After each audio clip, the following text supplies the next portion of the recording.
আগামী ৭২ ঘন্টার মধ্যে বন্যার আশঙ্কা, প্লাবনের ঝুঁকিতে যেসব জেলা।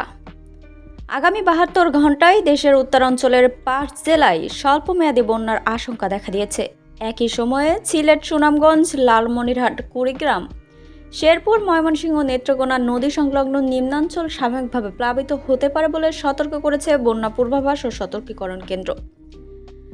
রবিবার বন্যা পরিস্থিতি ও পূর্বাভাসে বলা হয়েছে, আগামী ৩ দিনে তিস্তা, দুধকুমার নদ নদীর কিছু স্থানে পানি বিপদসীমা অতিক্রম করতে পারে। এতে লালমনিরহাট, নীলফামারী, রংপুর, কুড়িগ্রাম, গাইবান্ধা জেলায় স্বল্পমেয়াদী বন্যা পরিস্থিতির সৃষ্টি হওয়ার আশঙ্কা রয়েছে। এছাড়া ধরলা নদীর পানি কয়েকটি স্থানে সতর্ক সীমা ছুঁতে পারে। এতে লালমনিরহাট ও কুড়িগ্রামের নদী সংলগ্ন নিম্নাঞ্চল সাময়িকভাবে প্লাবিত হতে পারে।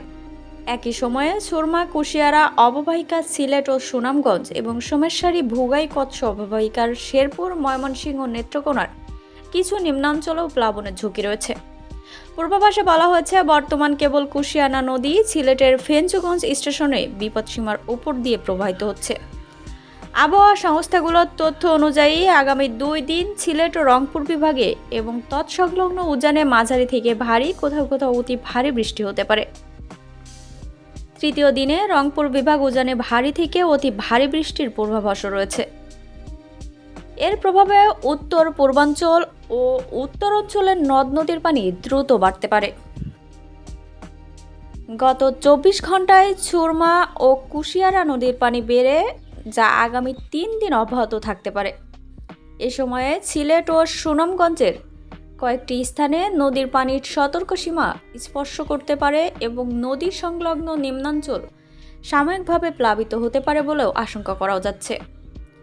তবে কুশিয়ারা নদী সংলগ্ন সিলেটের বন্যা পরিস্থিতি মোটামুটি স্থিতিশীল থাকার কথা বলা হয়েছে আবহাওয়া অধিদপ্তরে।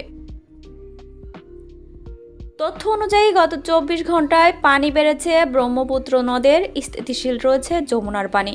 আগামী ৫ দিনে উভয় নদীর পানি বাড়লেও তা বিপদসীমার নিচেই থাকতে পারে। এছাড়া গঙ্গার পানি কিছুটা কমেছে, পদ্মার পানি স্থিতিশীল রয়েছে। আগামী ৩ দিন পদ্মার পানি স্থিতিশীল থাকার পর পরবর্তী ২ দিনে বাড়তে পারে বলেও বলা হয়েছে, তবে বিপদসীমা অতিক্রমের আশা নেই। অন্যদিকে ময়মনসিংহ অঞ্চলের সোমেশ্বরী ও কংস নদীর পানি বেড়েই চলেছে। আগামী ৩ দিনে এসব নদীর পানি দ্রুত বাড়তে পারে।